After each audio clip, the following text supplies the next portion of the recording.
Hi guys, welcome back. We're going to do example 4, and it says this one requires systems of equations. Well, the lady who wrote this actually writes for the AP test.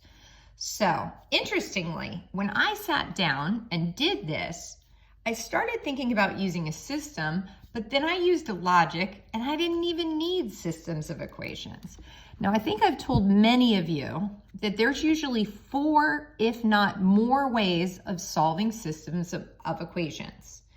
Graphing, solve by substitution, solve by elimination, a couple different strategies. Here's another strategy, logic. Okay, so let's do it. We have, once again, 3 choices. So I'm going to build a Venn diagram that allows for 3 choices. Okay, computers, fine arts, and econ. Okay, and none, of course, right? And all. So this time they tell us there's a total of 500 seniors that were part of the survey. 210 were in computers. Okay. So again, I would build this Venn diagram, try to fill it in on your own, and then turn the video back on, check to see if you got it right. That's such a rewarding feeling. So we see 210 are in computers, 80 didn't take any at all, and 80 are taking only fine arts. So this would be only fine arts and none of the other 2. So I've dealt with these 4 numbers. Now let's see, these 4. 180 are taking fine arts. Okay, so 180 are taking fine arts. 36 are taking only econ and computers. 36 are taking only econ and computers. So econ and computers are right here in the overlap, but 36 are taking only econ and computers. So that would mean not fine arts. 10 are taking only fine arts and computers. 10 are taking only fine arts and computers, but not the econ.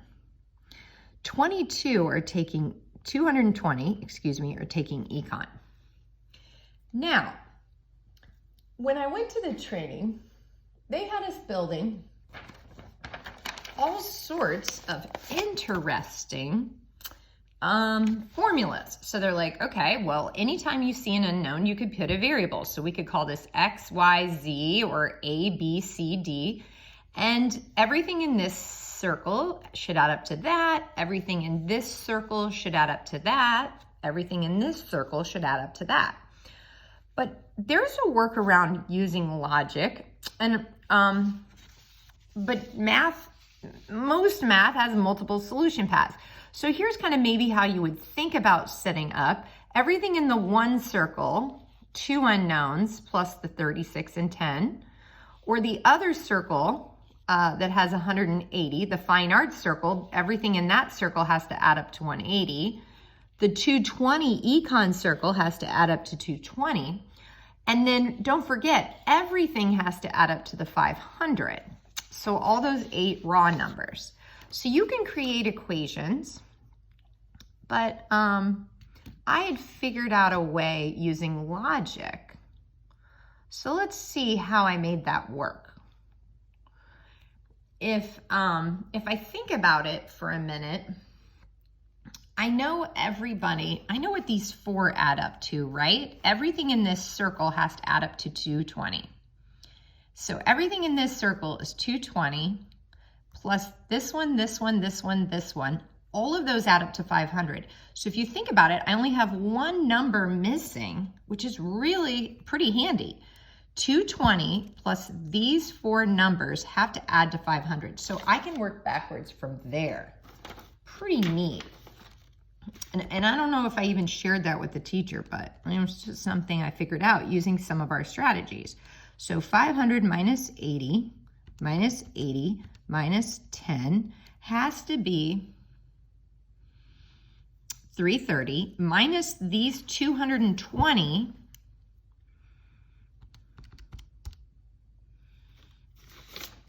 and I get 110. So once again, this whole circle has to be 220, and then the rest of these blanks have to, together with that, have to add up to the 500. So now we can work backwards. Once again, see how I have 3 of the 4 numbers, and I know those add to 210. So once I find that little puzzle there, it unlocks a key to the rest of the question. So working backwards, 210 minus 110 minus 10 minus 36 is 54. So I've solved for how many students are taking all 3 classes. Now I notice, ooh, that unlocked things for fine arts, didn't it? 180, take away the 80, take away 10, take away 54. I get 36. That unlocks things for econ. 220, take away those 3.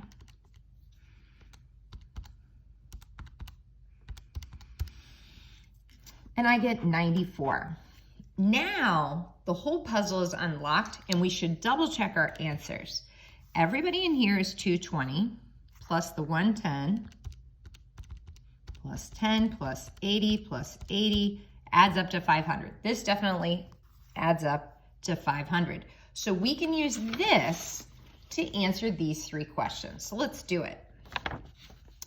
What's the probability of only taking economics? So it looks like these 94 people out of 500 are only taking economics.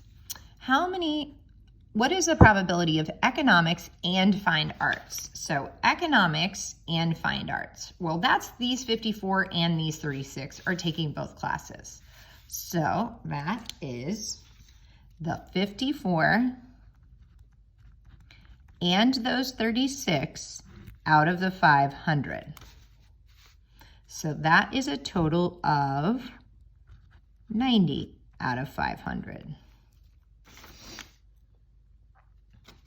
Now, last question. What's the probability of taking all 3? Well, we figured that out. There's 54 students out of the 500 that are taking all 3. So much fun to do logic puzzles. I hope you enjoyed it too. See you next time.